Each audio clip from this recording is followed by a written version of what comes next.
देश के सामने बहुत मसले हैं और गंभीर मसले हैं। ये कहूँगा मैं, कई मसले ऐसे हैं जिसमें मुल्क की आगे क्या होगा, भविष्य क्या है, मुस्तकबिल क्या है, उसका सवालिया निशान उस पर पैदा हो गए। लेकिन आज वो विषय नहीं लेंगे। आज पहले कर्नाटक इलेक्शन में का रिजल्ट आया, उसके बाद जो हो रहा है तमाशा, उसको लेते हैं अपन। उसका भी संदर्भ उस बात से है, लेकिन बड़े मसले अगले कड़ी में लेंगे। कर्नाटक में इलेक्शन हुए, लेकिन कई पहलू हैं वो देखिए, बड़े मज़ेदार हैं आम जनता के लिए। कोई पार्टी में नहीं, ना हमको कांग्रेस से मतलब ना। इलेक्शन उसमें ऐसा माहौल पैदा हो गया था जो कांग्रेस तो री इलेक्ट हो ही जाएगी, इतनी आगे है। कर्नाटक में कोई गवर्नमेंट री इलेक्ट नहीं हुई आज तक। कहा सिद्धरामैया वो रिकॉर्ड तोड़ने वाले हैं। बीजेपी भाषणों से, खास करके मोदी जी और अमित शाह के भाषणों से नजर जमीन उनकी स्लिप हो रही है, क्योंकि डेस्परेट हो गए वो। मूल्यों की बात करने वाली पार्टी येदियुरप्पा को मुख्यमंत्री का चेहरा बनाया, जो जेल जा चुके हैं करप्शन के लिए। चलिए वो भी छोड़िए, क्योंकि लिंगायत है, कास्ट बेस बनता है। लेकिन रेड्डी ब्रदर्स जो बेलारी के माइन वाले हैं, उन्हें तो कन्नडिगा हैं, आंध्रा के होते हैं रेड्डी, बट उनका पैसे की शक्ति और बाहुबल इतना ज़्यादा है कि उस इलाके में उनका राज है। 7 मेंबरों को टिकट दिया उनके कहने से, उनके परिवार वालों। क्यों? क्योंकि इलेक्शन जीतना है एन कैन प्रकारनम, और लगता है सिद्धरामैया आगे है। रिजल्ट आ गए। रिजल्ट हुआ 104-5 पे रुक गए बीजेपी, 112-13 है हाफ वे मार्क। जिन मूल्यों की बात ये करते थे, उसके हिसाब से तुरंत उनका अनाउंसमेंट आना चाहिए था कि हम तो विपक्ष में बैठेंगे। सरकार कोई बनाया नहीं, वो हमारा काम नहीं है, वो राज्यपाल का काम है। लेकिन नहीं, तोड़ करके, और राज्यपाल तो इन्हीं का आदमी है, 9 साल वित्त मंत्री रह चुका है मोदी के अंडर में, अपनी सीट मोदी के लिए खाली की। वो तो मोदी का गुलाम टाइप है, तो उससे क्या उम्मीद की जाती है? जावड़ेकर, नड्डा सब जाके बैठ गए तो सारे मान्यताओं को, मानदंड को सब ताक पे रख के उनको तो अनाउंस करना है। और कभी एक आसान जुमला है उनके पास कि ये हाउस का काम है नंबर गिनना, मेरा काम नहीं है। समझ लें इसको। कॉन्स्टिट्यूशन में, संविधान में कहीं भी पार्टी का जिक्र नहीं है। जिक्र यह है कि मुख्यमंत्री वो होगा, प्रधानमंत्री का भी वही प्रावधान है, जो हाउस, लोअर हाउस की मेजॉरिटी का विश्वास रखता हो। अब गवर्नर को किसी को इनवाइट करना है, हाउस तो बाद में मिलेगा, तो क्या तरकीब है कि गवर्नर, सपना तो नहीं आ सकता उसको कि भाई हाउस किसके साइड में होगा। तो उसके लिए एक सुविधा है कि पार्टियां, जो व्यवस्थित पार्टियां हैं और जो पार्टी चिन्ह पे इलेक्शन लड़े हैं, जो डिफेक्ट नहीं कर सकते हैं, तो ये तय है कि एक आदमी लिस्ट दे, भाई मेरे पार्टी के इतने मेंबर है, मेरे साथ तो पक्का है। अब यहाँ पर 2 पार्टियां, कांग्रेस और जेडीएस, मिलकर 116 का लिस्ट दे दी उन्होंने। उसके बाद कोई भी निष्पक्ष गवर्नर हो, 5 मिनट उसको लगना चाहिए टू इनवाइट जो भी इन दोनों पार्टियों का संगठन का नेता हो।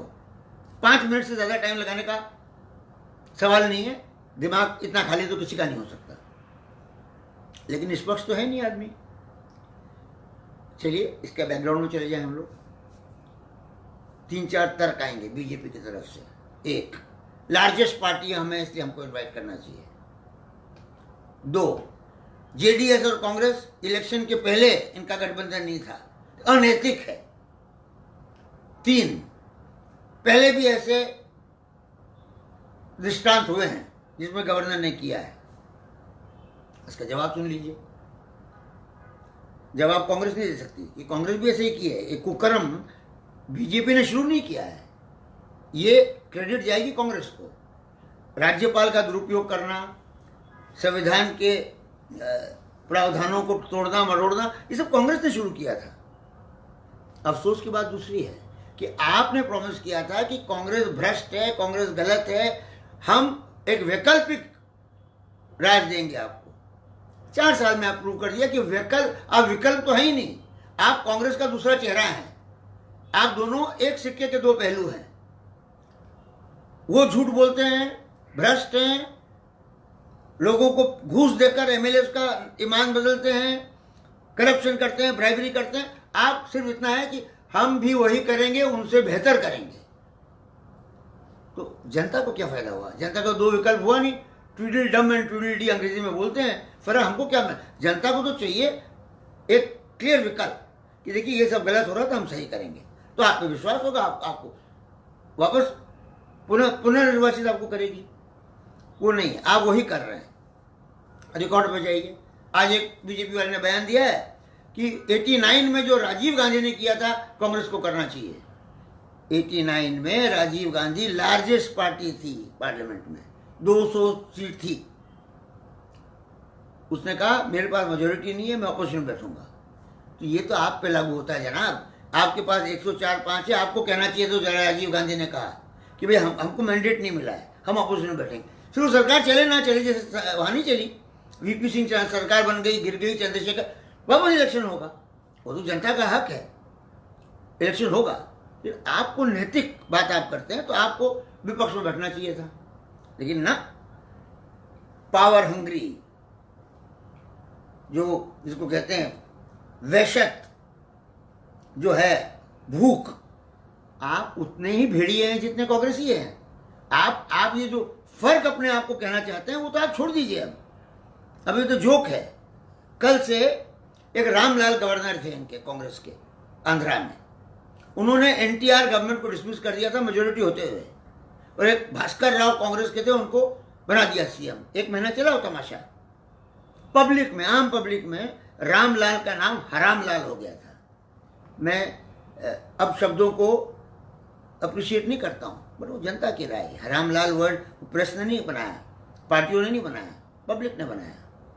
अब ये वज्जू भाई वाला हरामलाल बनना चाहते हो तो किसी की आकांक्षा, महत्वाकांक्षा को आप कंट्रोल नहीं कर सकते हैं, वो बनेंगे।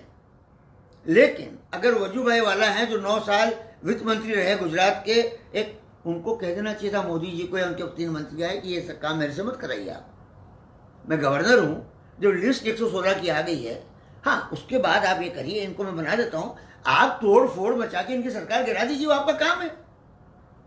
मैं गवर्नर हूँ, मुझे कहाँ डाल रहे हैं इसमें आप? मेरे कंधे पे बंदूक मत चलाइए आप, पॉलिटिकल काम है।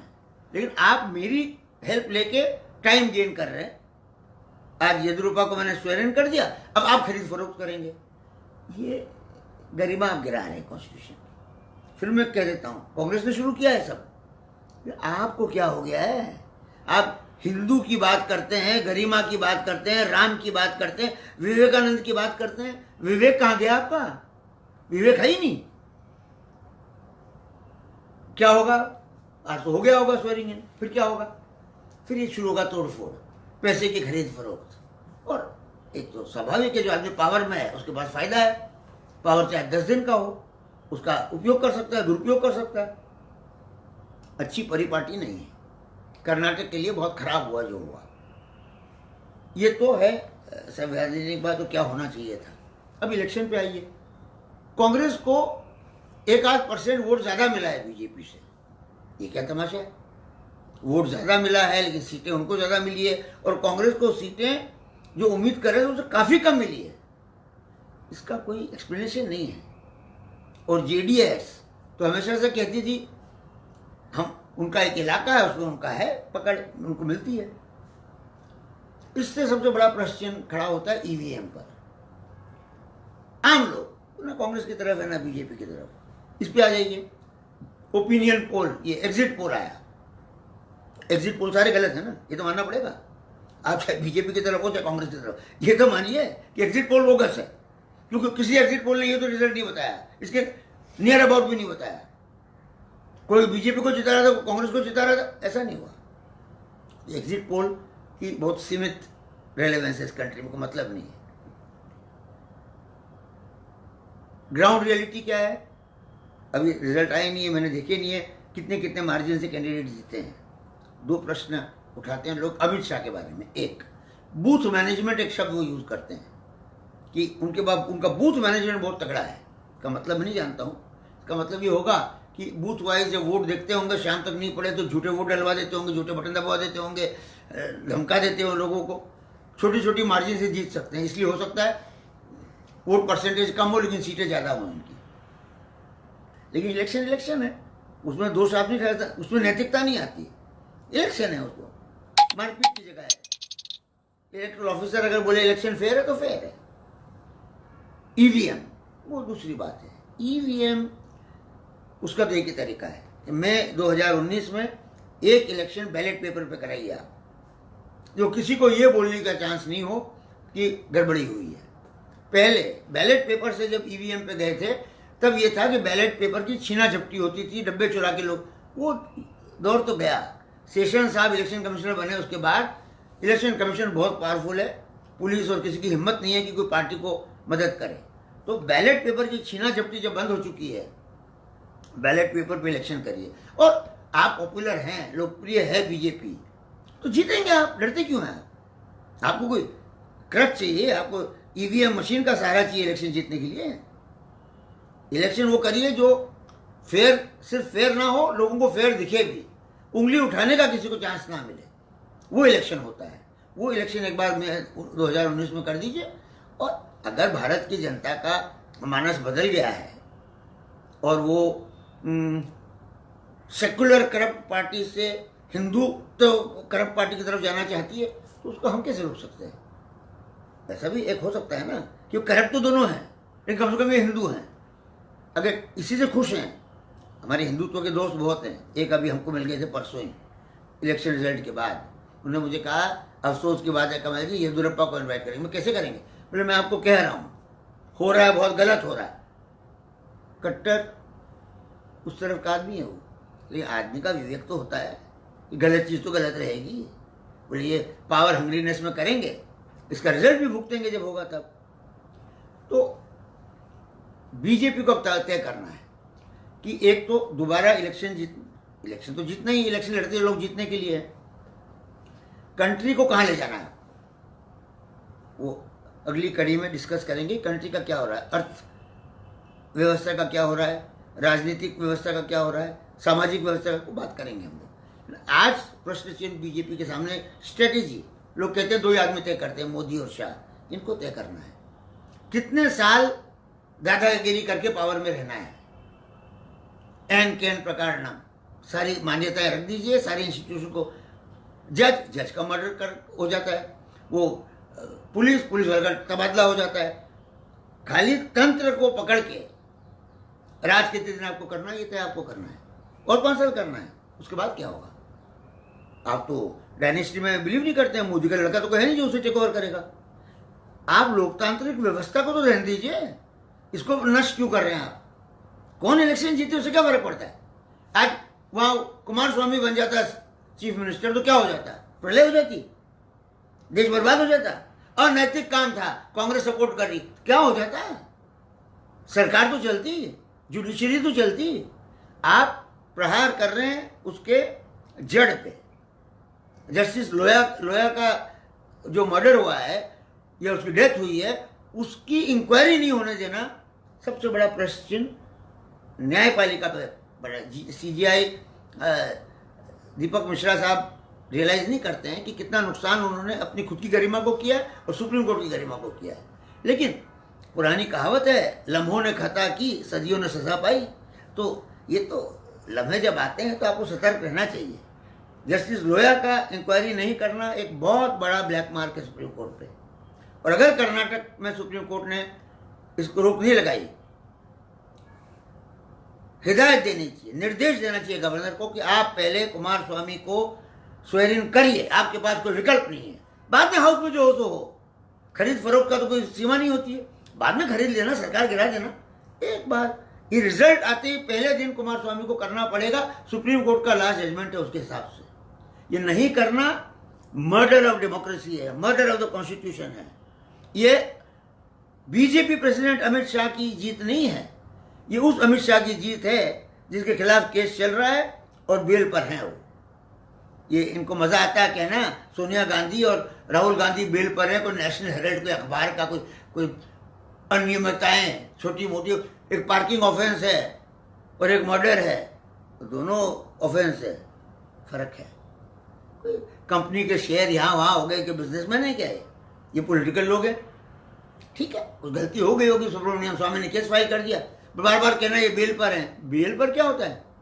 अडवाणी जी भी बेल पर है, तो आदमी कम हो गए हो। अडवाणी जी पे केस, अडवाणी जी बीजेपी और इनकी जो श्रृंखला है आरएसएस की, उसके सबसे टॉल लीडर हैं लालकृष्ण अडवाणी और मुरली मनोहर जोशी। मैं तो हिंदुत्व के पक्ष में नहीं हूं, लेकिन वास्तविकता, मैं गोल्फ पसंद नहीं करता हूं। गोल्फ का खिलाड़ी कौन अच्छा है वो तो तय है ना, क्रिकेट का खिलाड़ी कौन है। बीजेपी के सबसे वरिष्ठ नेता, और जिन पे कोई दाग नहीं है। दाग है तो पॉलिटिकल दाग है, बाबरी मस्जिद गिर गई, पॉलिटिकल दाग है। उन पे ये दाग नहीं है कि उन्होंने जुडिशियरी से छेड़खानी की, किससे की, कुछ नहीं। मुरली मनोहर जोशी एस्टीमेट्स कमेटी के चेयरमैन है, इतनी सूझबूझ से बात करते हैं, लेकिन आपने न इनको प्रेसिडेंट बनाया, न उनको वाइस प्रेसिडेंट बनाया। आप आज की जो बीजेपी की का नेतृत्व है वो इस होड़ में लगा है कि हमारा बौनापन लोग पहचानते क्यों नहीं है। हम रोज और हल्का काम करेंगे जब तक आप मान लेंगे सबसे बौने आदमी इस कंट्री में है तो हम लोग हैं। ये क्या तमाशा है? प्रधानमंत्री बन गए, जवाहरलाल नेहरू को आप क्रिटिसाइज करते हैं। क्रिटिसाइज करना आपकी बात है। अरे आप भी तो सोचिए, आपकी उम्र तो जब प्राइम मिनिस्टर बने थे तो बहुत कम थी कि 10 साल तो प्राइम मिनिस्टर रही है, और 10 साल रही है लोगों के दिल पे राज करके, हाथ मरोड़ के नहीं। आपको किसने सिखा दिया तो यहाँ के उद्योगपतियों को भगा दिया। चोर हैं पूरे कंट्री में, आप डंका पीट रहे हैं कि हमारे इंडस्ट्रियलिस्ट चोर हैं, बैंकों ने रुपया दिया तो बैंक चोर है, सीबीआई साहूकार है। वो तो सब आरएसएस के मोदी जी के रिश्तेदार होंगे। सीबीआई को और चोरी आप सिखा रहे हैं। आप क्या कर रहे हैं? आप ये पुलिस स्टेट बना रहे हैं, युगांडा बना रहे हैं, इसको क्या कर रहे हैं आप? जिम्बाब्वे बना रहे हैं। आप क्या चाहते क्या हैं आप? कि अच्छे लोग से भाग जाएं, उद्यमी दुबई जाएं, अमेरिका जाएं, इंग्लैंड जाएं, वहां बिजनेस करें। सबसे बड़ी ताकत भारत की अगर है जिसमें कि यहाँ पे उद्यमीकरण है, लोगों एंटरप्रेन्योरशिप है, लोगों को एक मोची भी है, वो अपना काम करते करते जूते की दुकान खोल लेगा एक दिन, उसको अवसर मिलेगा। तो इतनी बुद्धि है उसमें, इतना कार्य कुशलता है उसमें। कपड़ा गाड़ी धोने वाला आदमी, गाड़ी रिपेयर करने वाला आदमी गैराज खोल लेगा। इसको आप नष्ट करना चाहते हैं। जो लोग गलतियां हुई है, मैं किसी गलत आदमी के फेवर में नहीं कहता हूं। जिसने गड़बड़ी की है कानून सजा देगा उसको। गांधी जी का मर्डर तो नहीं किया इनमें से किसी ने, इंदिरा गांधी का मर्डर तो नहीं किया।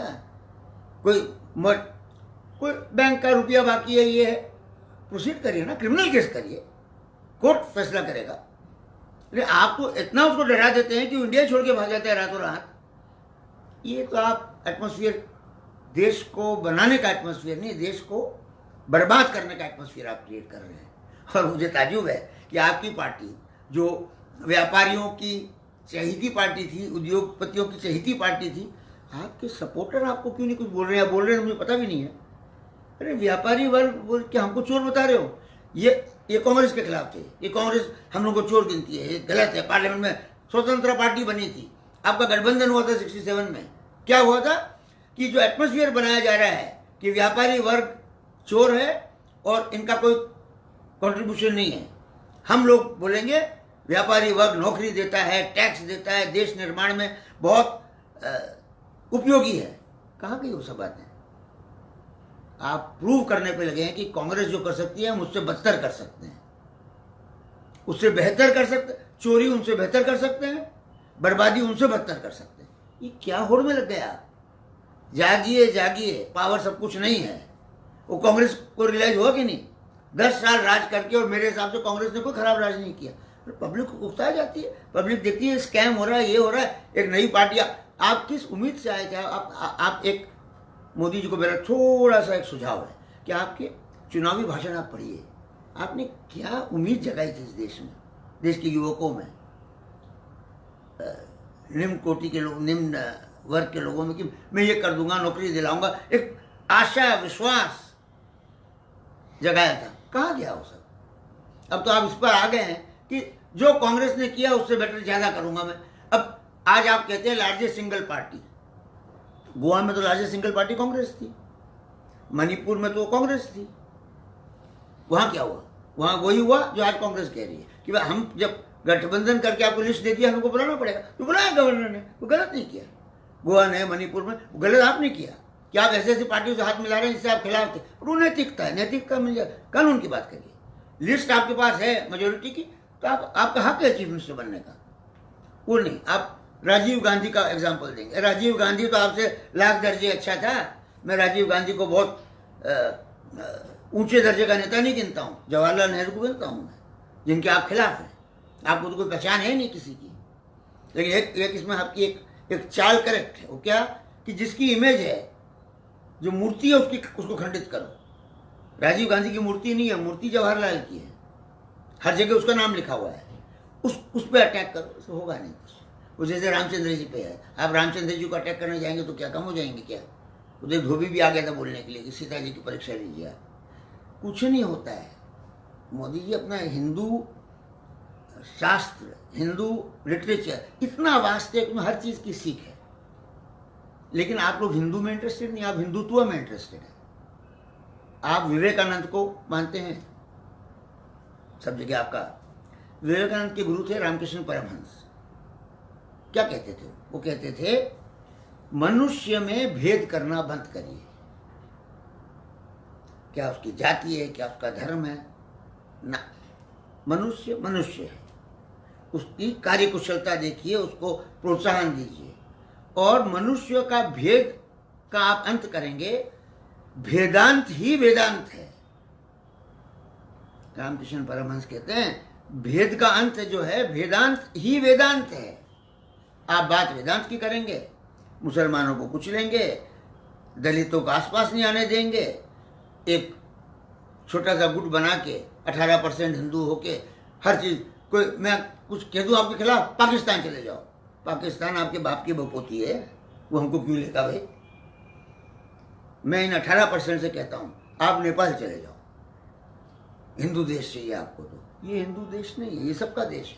हाँ, हिंदू ज्यादा है यहाँ, 85% है, इसीलिए सेक्युलर देश है कि हिंदुइज्म इज सेक्युलरिज्म। मैं जिस परंपरा में पैदा हुआ हूं, मुझे पता ही नहीं चला हिंदू मुस्लिम क्रिश्चियन कहीं आया नहीं मेरी पढ़ाई लिखाई में। अपन अपनी पूजा करो, अगला अपनी पूजा करेगा। हमारे हिंदुओं में तो बड़ी मजेदार बात है, हर घर में पूजा का रिवाज अलग है। मुसलमान तो जुम्मे के दिन दोपहर में 1 बजे इकट्ठा होते हैं, क्रिश्चियन लोग संडे के दिन 11 बजे इकट्ठा होते हैं। हमारा ऐसा कोई रूल है ही नहीं। 3 भाई एक घर में होंगे, एक गणेश मंदिर जाएगा, एक हनुमान मंदिर जाएगा, एक जाएगा ही नहीं। हमारे यहाँ कोई रुकावट नहीं है। इसी का नाम प्लूरलिज्म है, लिबरलिज्म है, सेकुलरिज्म है, जो आप वर्ड यूज करें। ये छूट है और यही हिंदुस्तान की ताकत है। पहचानिए, इस ताकत को क्यों नष्ट करने में लगे। अब कर्नाटक में जो हुआ आज, पिछले देखते हैं अगले 3-4 दिन में क्या होता है। अगर सुप्रीम कोर्ट ने रीढ़ की हड्डी दिखाई तो लोकतंत्र बच जाएगा, नहीं तो जो होगा सो होगा। देखते हैं, ठीक है। हमारे YouTube चैनल दैनिक विजय न्यूज़ को सब्सक्राइब करें, साथ ही बेल आइकन को प्रेस करें ताकि हमारे सभी अपडेट सबसे पहले आपको मिल सकें।